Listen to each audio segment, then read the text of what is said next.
He signed the divorce papers with a smirk, his thumbs already flying across his phone screen to text his mistress about their merger celebration.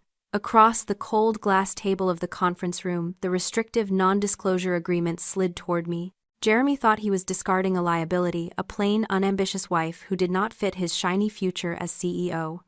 He was so focused on his victory lap that he did not notice the thick, cream-colored envelope resting under my hand, sealed with red wax. I did not cry.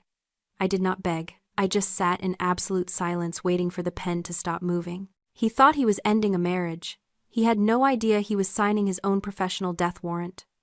Before we see what is inside that envelope, drop a comment below. Where are you watching from and what time is it there? I love seeing how global our community is. For 5 years, Jeremy introduced me to his colleagues as a freelance archivist. He always said it with a polite, dismissive little wave, the way one might describe a child's finger painting or a quaint knitting hobby. To him, my job was just organizing dusty files and digitizing old menus for the Vanguard Hospitality Historical Database. He thought it was busy work, a favor he had pulled strings to get for his shy, unambitious wife so she would feel useful. He never understood that in the world of ultra-luxury hotels, the most powerful person in the room is never the one popping the champagne cork or hosting the gala. It is the one who notices the dust on the chandelier. I learned this from my mother, who built this empire, not by being loud, but by being observant. She taught me that true power is architectural. It is silent. It is the invisible framework that holds the ceiling up. And for the last 5 years, I was not just archiving PDFs, I was auditing the structural integrity of Jeremy's entire career. While he was out buying drinks for potential investors and charming the board with his winning smile, I was awake at 3 a.m, cross-referencing service logs with vendor invoices. I was the one who noticed when the floral budget for the flagship location inflated by 200% in a single quarter. I was the one who flagged the safety compliance failures in the elevator maintenance records before they became lawsuits. Jeremy simply did not see it. He did not see any of it. He would come home late, smelling of expensive scotch and unearned confidence, tossing his laptop onto the kitchen island. He would brag about a brilliant strategic report he had submitted to the board, completely unaware that I had opened his computer while he slept, deleted his chaotic, jargon-filled nonsense, and rewritten the entire proposal from scratch. He thought he was a genius because his ideas were always approved. He never once questioned why his drafts, which were riddled with errors and logical gaps, miraculously turned into polished, data-driven masterclasses by the time they reached the CEO's desk. He mistook my silence for emptiness. He looked at my quiet life, my lack of social media, my preference for nights, and my obsession with details, and he saw a woman who was small. He saw a wife who was content to live in his shadow. But he was wrong.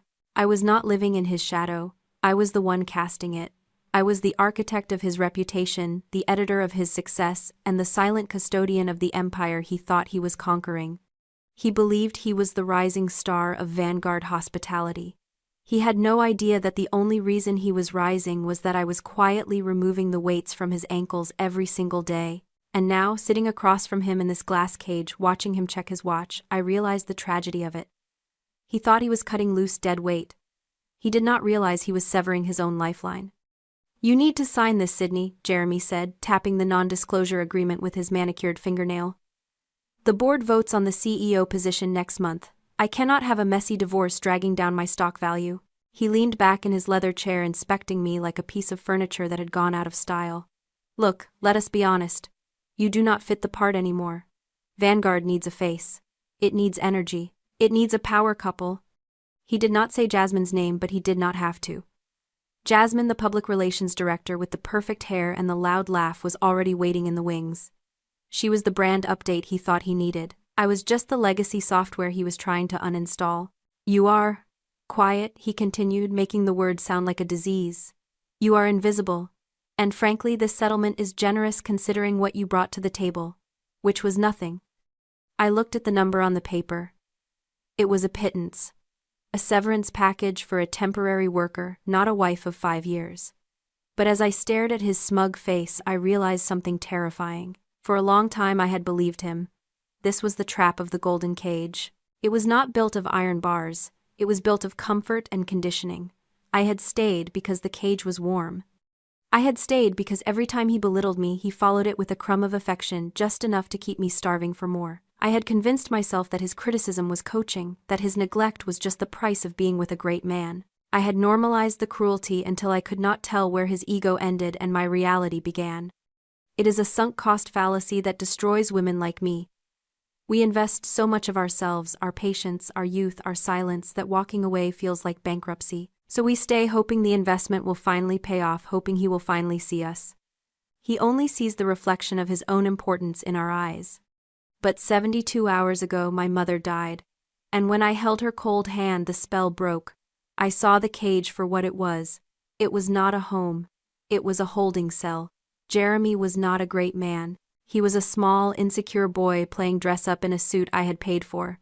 He thought he was offering me a way out with this settlement. He thought I should be grateful for the scraps. He had no idea that the woman who accepted crumbs was gone. She died with her mother. The woman sitting in this chair now was not hungry for his approval. She was hungry for receipts. "Are you going to sign, or are you waiting for a pen that matches your purse?" Jeremy sneered, checking his reflection in the dark glass of the window. I picked up the NDA. For a second he looked relieved, thinking he had won again.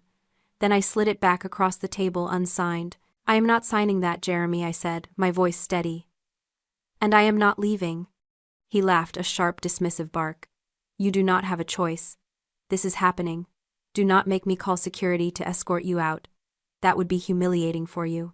"Actually," I said, reaching for the cream-colored envelope, "I think we need to update the record first."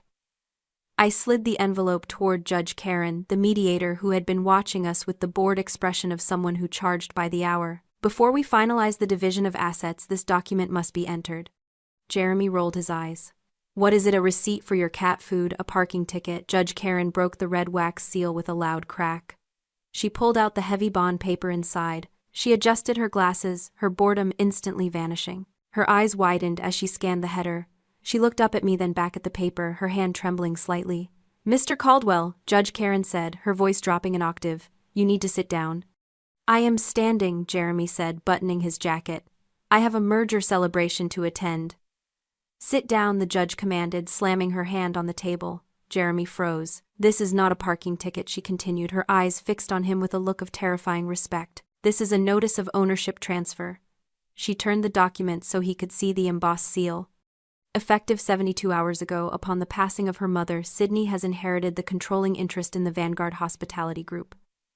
The total asset valuation is $180 billion. Jeremy blinked. He let out a nervous chuckle. "That is a joke. Her mother was a nobody. She lived in a cottage. Her mother was the founder," Judge Karen read from the file, "and Sydney is now the sole owner. Mr. Caldwell, your wife does not just own this building. She owns the chair you are sitting in. She owns the brand you work for." The smirk slid off Jeremy's face like oil. He looked at me, really looked at me for the first time in 5 years. And in his eyes I saw the dawn of a magnificent, paralyzing fear. "Wait," Jeremy stammered, his face pale. "If she owns the company, that is a conflict of interest. She cannot be on the board. She does not know anything about the business." Judge Karen ignored him. She flipped to the second page of the document. "There is an addendum here regarding corporate governance," she said. "For the past 5 years, a proxy has been attending board meetings and conducting internal audits under the alias The Ghost Guest." Jeremy stopped breathing. The blood drained from his face. The Ghost Guest was a legend at Vanguard. It was the name given to the anonymous internal auditor whose reports were legendary for their brutality and precision. The Ghost Guest was the one who had blocked Jeremy's reckless expansion into Miami. The Ghost Guest was the one who had slashed his travel budget. Jeremy had spent years complaining about this person. He had called them a bureaucratic nightmare, a joyless bean counter, and a faceless coward. "You," he whispered, staring at me.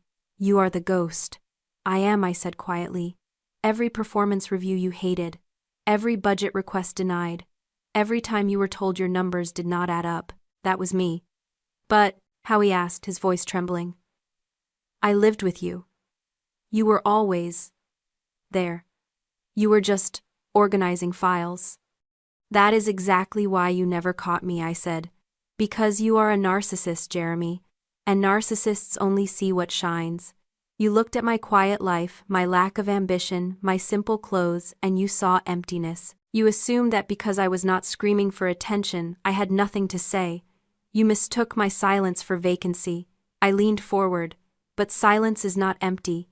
It is observant. While you were busy admiring your reflection in the glass, I was looking through it.